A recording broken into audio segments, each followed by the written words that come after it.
don't even know what episode it was. It was many episodes back. We covered a police brutality case in Mississippi that was 6 officers on 2 black men.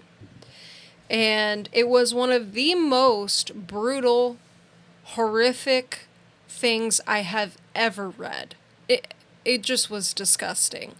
And it was flying under the radar mostly on the internet and in like media, mainstream media.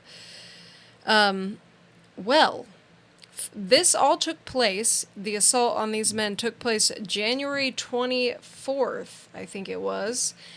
And they just now were arrested and pled guilty to the charges.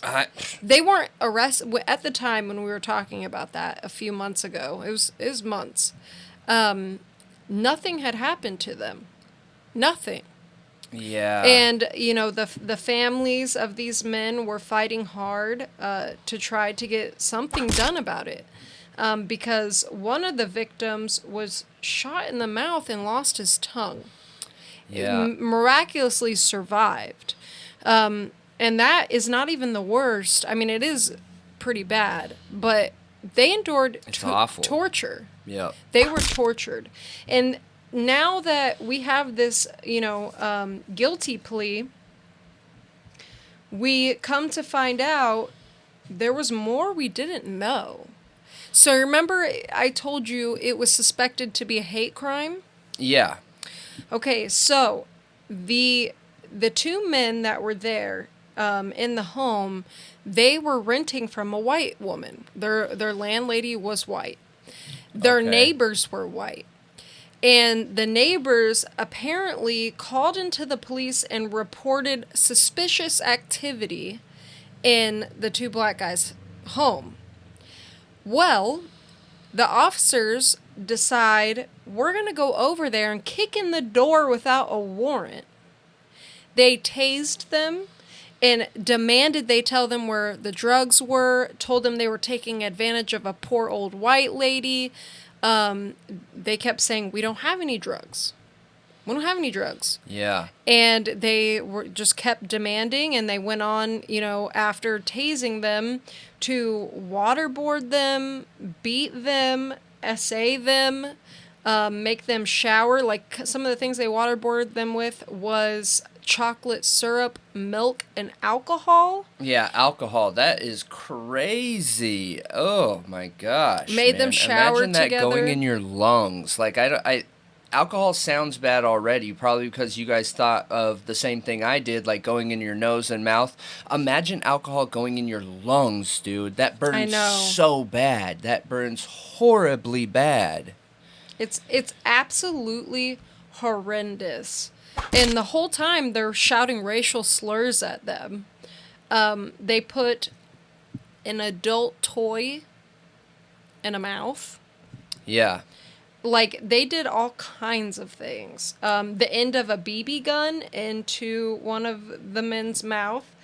I mean, they were putting their actual guns up against their head and mouth as well. So they kept going through this routine where they were telling them that they're going to end them, and of course they didn't, but they would make them think they were going to, like, all right, this is it, 3, 2, 1, and that's the end of it for you. And then they wouldn't, and they would do this over and over and over and over again. Like, imagine the amount of PTSD and stress and trauma and everything that these guys are going to be left with. That is crazy. I am blown away by this thing. 2 objects they were beaten with was a kitchen. All it says is a kitchen tool and a metal sword.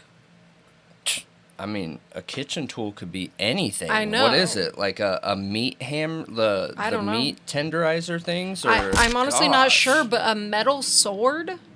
Yeah. What? Yeah.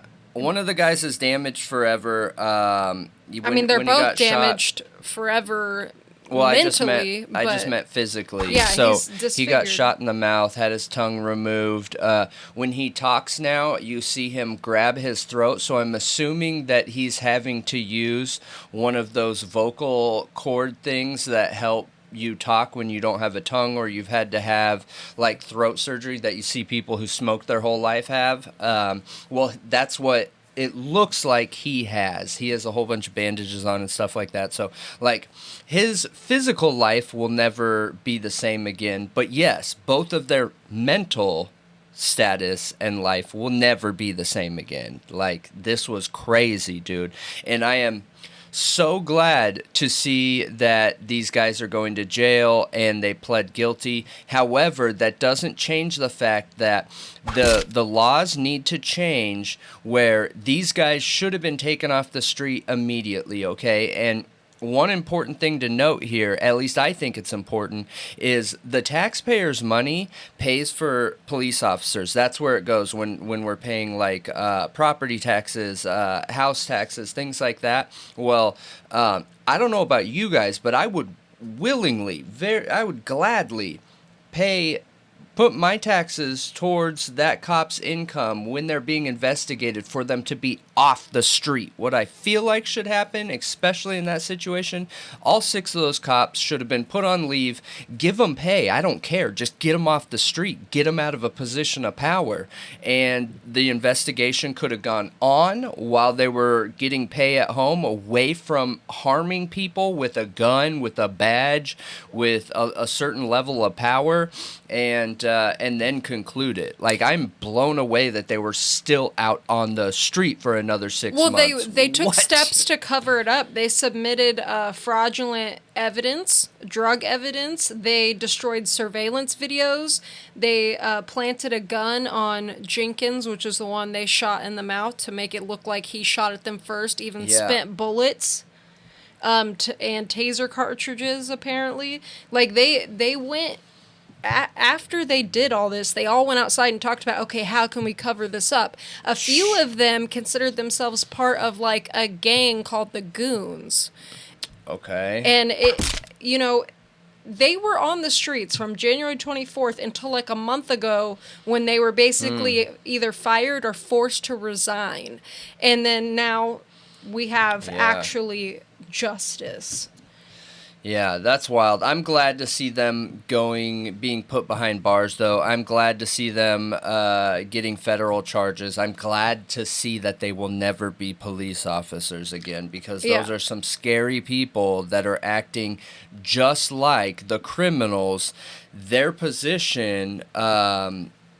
It's supposed to be fighting against. Is supposed to be fighting against and protecting the average citizen from. They're literally the same thing. These guys are criminals, gang members, and disgusting pieces of society, you know? Okay, so these are their names and their I'm going to try to find pictures.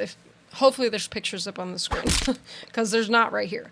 But it's Brett McAlpin, 52, Christian Deadman, 28, Jeffrey Middleton, 46, Hunter Elward, 31, and Daniel Opdyke, 27. And it says, and one former member of the Richland Police Department, Joshua Hartfield, 31. And the 3 of them, Middleton, Elward, and Opdyke, Opdyke. They were the ones, Opdyke, there you go, called themselves members of the Goon Squad because their willingness to use excessive force and not report it. Yeah, that's wild. They deserve to be behind bars. That's it. Absolutely. It's just so gross, and I'm really, really glad something happened, because when we talked about this before, I just could not believe that this story wasn't everywhere. Like, this is worse than any case I've heard in modern day times. Yeah. So, yeah. Thank God.